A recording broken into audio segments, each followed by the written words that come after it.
Bayangkan ini, seorang pria yang telah menghancurkan sebuah desa, menghilangkan ribuan nyawa, dan percaya bahwa rasa sakit adalah satu-satunya jalan menuju perdamaian. Tiba-tiba, ia berhenti. Bukan karena kalah, bukan karena kehabisan kekuatan, tapi karena kata-kata seorang anak yang bahkan belum pernah merasakan perang seperti dirinya. Kenapa? Kenapa Nagato yang sudah kehilangan segalanya justru mempercayakan masa depan dunia kepada Naruto? Apa yang sebenarnya Naruto miliki yang bahkan tidak dimiliki oleh Pain?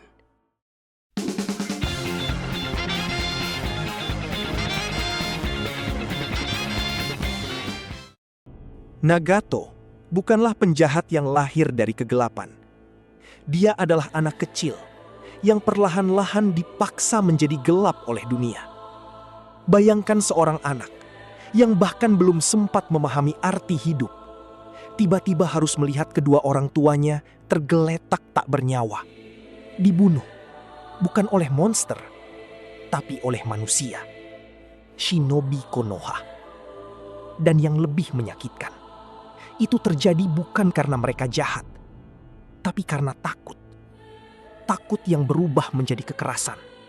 Kekerasan yang melahirkan kematian.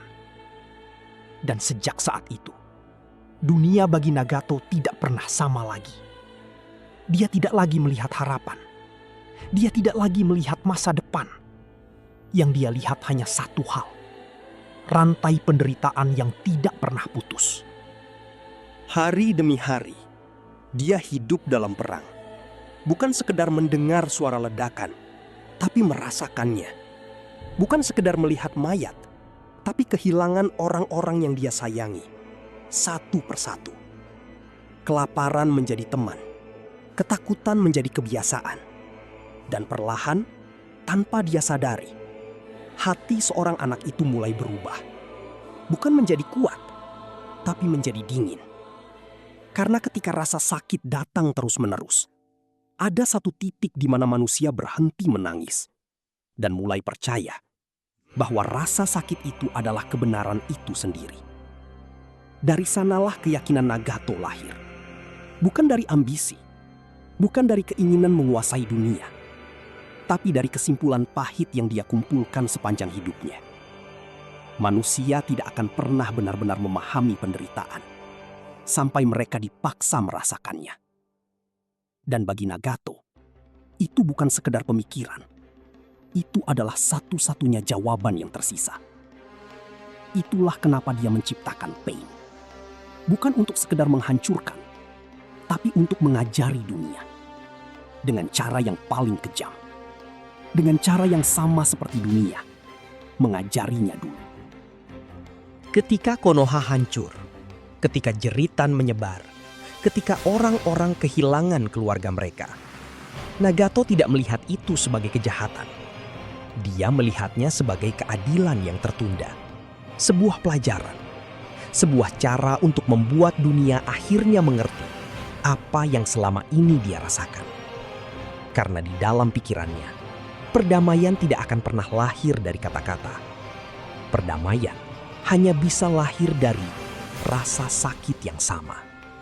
Lalu, di tengah semua kehancuran itu, muncullah seseorang yang tidak seharusnya ada di sana. Naruto, seorang shinobi yang seharusnya dipenuhi kebencian, yang seharusnya ingin balas dendam, yang seharusnya membunuhnya. Tapi yang terjadi justru sebaliknya. Naruto berdiri di hadapannya, bukan dengan amarah, tapi dengan sesuatu yang jauh lebih asing bagi Nagato. Pemahaman. Disinilah semuanya mulai retak. Bukan dunia, bukan kekuatan, tapi keyakinan Nagato sendiri.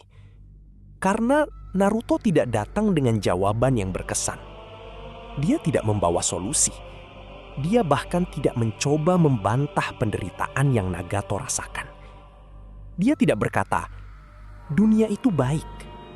Tidak. Justru sebaliknya. Naruto menatapnya.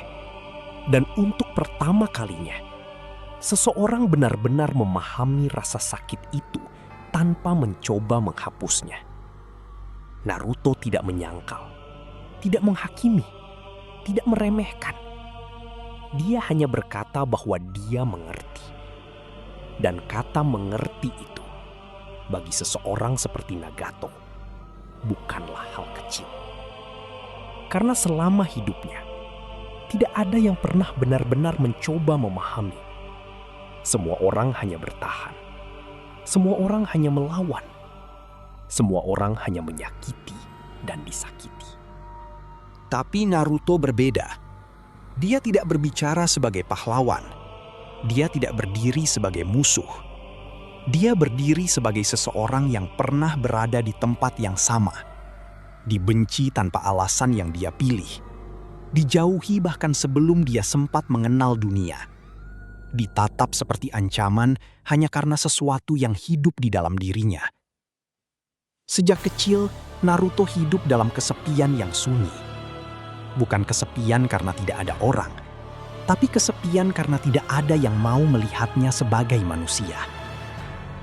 Dan rasa sakit seperti itu memang tidak terlihat, tidak berdarah, tidak berteriak, tapi perlahan menggerogoti hati seseorang dari dalam.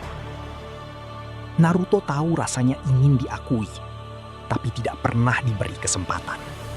Dia tahu rasanya marah, tapi tidak tahu harus melampiaskannya kemana.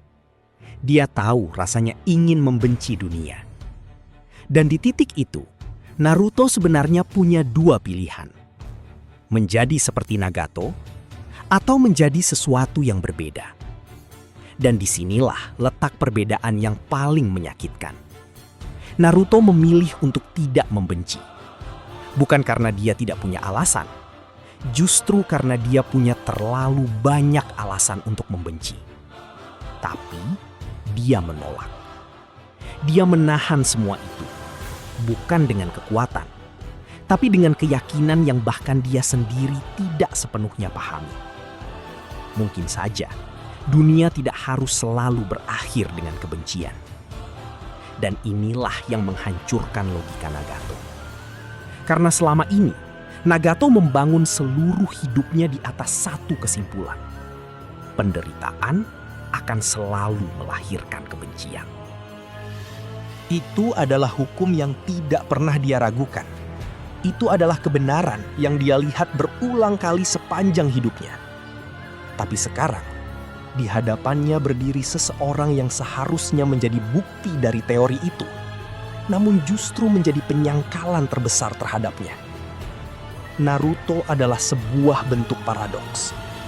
Dia adalah seseorang yang seharusnya hancur, tapi justru tetap berdiri. Seseorang yang seharusnya membenci, tapi justru memilih untuk memahami. Dan itu tidak masuk akal bagi Nagato. Karena jika Naruto benar, maka seluruh jalan yang dia pilih, seluruh penderitaan yang dia ubah menjadi kebencian, mungkin tidak pernah menjadi satu-satunya pilihan. Dan pikiran itu jauh lebih menyakitkan daripada semua luka yang pernah dia rasakan. Tapi justru disinilah semuanya berubah arah. Bukan karena Naruto menang, bukan karena Nagato kalah, tapi karena kebenaran yang selama ini diyakini Nagato mulai runtuh dari dalam. Karena semakin Naruto berbicara, semakin jelas satu hal yang tidak bisa disembunyikan. Naruto tidak punya jawaban. Dia tidak datang dengan rencana besar, tidak membawa sistem baru untuk dunia, tidak menawarkan solusi untuk mengakhiri perang. Bahkan jika dipaksa menjawab, Naruto sendiri mungkin tidak tahu bagaimana cara menciptakan perdamaian yang sesungguhnya. Dan itu seharusnya membuatnya lemah. Seharusnya membuat semua kata-katanya tampak kosong. Seharusnya membuatnya mudah dipatahkan. Tapi anehnya justru sebaliknya. Karena Naruto tidak berbicara sebagai seseorang yang tahu segalanya. Dia berbicara sebagai seseorang yang tetap memilih untuk percaya meskipun dia tidak tahu caranya. Dan di titik itu, Nagato menyadari sesuatu yang selama ini tidak pernah dia pertimbangkan. Selama ini dia selalu mencari jawaban yang pasti. sebuah sistem, sebuah metode, sebuah cara untuk memaksa dunia menjadi damai melalui rasa sakit. Karena baginya, tanpa jawaban yang jelas, tidak ada harapan. Tapi Naruto berdiri tepat di hadapannya dan menghancurkan pemikiran itu hanya dengan satu hal, keteguhan yang tidak logis. Naruto tidak punya bukti bahwa dunia akan berubah. Tidak ada jaminan bahwa orang-orang akan berhenti saling menyakiti. Bisa jadi Naruto akan gagal. Dan dia tahu itu.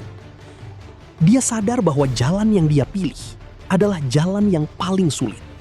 Jalan tanpa kepastian, jalan tanpa akhir yang jelas. Tapi tetap, dia tidak mundur. Dan disitulah untuk pertama kalinya Nagato melihat sesuatu yang tidak pernah dia temukan, yaitu sebuah harapan yang tidak bergantung pada hasil. Selama ini, harapan Nagato selalu bersyarat. Dunia harus merasakan sakit dulu, baru perdamaian bisa tercipta. Ada sebab, ada akibat, ada kontrol. Tapi Naruto tidak mengontrol apapun. Dia hanya memilih untuk tidak menyerah. Dan pilihan itu terasa begitu kecil, begitu rapuh. Namun di mata seseorang yang telah kehilangan segalanya, itu adalah sesuatu yang tidak bisa dihancurkan. Karena rencana bisa gagal, kekuatan bisa runtuh, sistem bisa hancur. Tapi keyakinan yang terus bertahan, bahkan tanpa jaminan, itu adalah sesuatu yang tidak bisa diprediksi, tidak bisa dikendalikan, dan tidak bisa dihentikan dengan rasa sakit. Dan di momen itu, Nagato akhirnya mengerti. Naruto bukan jawaban.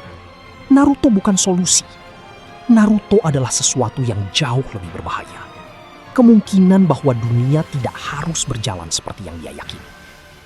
Dan bagi seseorang yang telah hidup dalam kegelapan terlalu lama, kemungkinan sekecil itu bisa terasa seperti cahaya pertama yang akhirnya dirasakan.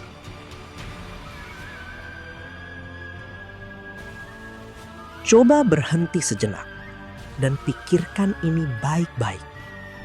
Di satu sisi, ada Nagato, seseorang yang telah menyentuh batas kekuatan manusia. Seseorang yang bahkan dijuluki sebagai dewa. Dengan kekuatan itu, dia bisa menghancurkan satu desa hanya dalam hitungan detik. Dia bisa membuat dunia bertekuk lutut dalam ketakutan. Dia bisa memaksa orang-orang untuk merasakan penderitaan yang sama seperti dirinya. Dan untuk sesaat, dunia memang giam. Karena takut, karena rasa sakit, karena kehilangan. Tapi apakah itu perdamaian?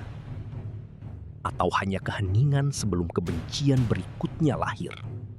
Karena jauh di dalam hati manusia, rasa sakit yang dipaksakan tidak pernah benar-benar menghilang.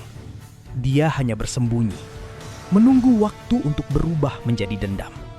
Dan dendam selalu mencari jalan untuk kembali. Sekarang, lihat sisi yang lain. Naruto, seorang shinobi yang bahkan belum sepenuhnya memahami dunia. Yang tidak punya kekuatan untuk mengendalikan segalanya. Yang tidak punya rencana besar untuk mengubah sistem. Yang bahkan tidak bisa menjanjikan bahwa semuanya akan baik-baik saja. Tapi dia melakukan sesuatu yang jauh lebih sulit daripada menghancurkan dunia. Dia memilih untuk tidak membenci dunia yang telah menyakitinya. Dan itu bukan keputusan yang sederhana. Karena membenci itu mudah. Membalas itu naluriah. Menyerah pada rasa sakit itu manusiawi. Tapi untuk tetap percaya setelah semua yang terjadi, itu bukan kekuatan biasa. Itu adalah bentuk keberanian yang bahkan tidak bisa dijelaskan dengan logika. Dan di titik itulah, Naruto melakukan sesuatu yang tidak bisa dilakukan oleh kekuatan sebesar apapun. Dia mengubah hati seseorang. Bukan dengan ancaman, bukan dengan kekerasan, tapi dengan ketulusan yang tidak goyah. Dia tidak memaksa Nagato untuk berubah. Dia tidak menghancurkan keyakinannya dengan kekuatan. Dia hanya menunjukkan bahwa ada jalan lain. Sebuah jalan yang selama ini tidak pernah terlihat oleh Nagato. Dan mungkin itulah hal yang paling menyakitkan dari semuanya. Bagi Nagato, menyadari bahwa selama ini mungkin ada pilihan lain. Adalah luka yang jauh lebih dalam daripada semua penderitaan yang pernah dia alami. Karena itu, berarti semua yang telah dia lakukan, semua yang telah dia hancurkan, mungkin tidak pernah benar-benar diperlukan. Dan disitulah kita akhirnya melihat kebenaran yang sederhana. Perdamaian tidak pernah lahir dari rasa takut, tidak pernah tumbuh dari kekuatan yang memaksa. Perdamaian hanya bisa hidup di tempat di mana seseorang masih berani percaya, meskipun dunia terus memberinya alasan untuk berhenti. Dan mungkin itulah alasan kenapa di akhir semua ini, seorang yang dianggap dewa seperti Nagato memilih untuk mempercayai seorang anak yang bahkan tidak tahu apakah dia bisa mengubah dunia. Disinilah pertanyaan yang sebenarnya, bukan lagi tentang cerita, bukan lagi tentang siapa yang benar atau salah, tapi tentang realita. Apakah Nagato benar? Atau Naruto hanya terlalu naif untuk dunia yang seperti ini? Karena kalau kita jujur, dunia nyata tidak selalu seindah keyakinan Naruto. Di dunia nyata, orang yang terlalu percaya seringkali dikhianati. Orang yang mencoba memahami justru dimanfaatkan. Dan orang yang memilih untuk tidak membalas seringkali justru menjadi yang paling terluka. Jadi, apakah sebaiknya mengambil jalan yang dipilih Naruto? Atau sebenarnya itu hanya bentuk lain dari ketidaksiapan menghadapi kenyataan?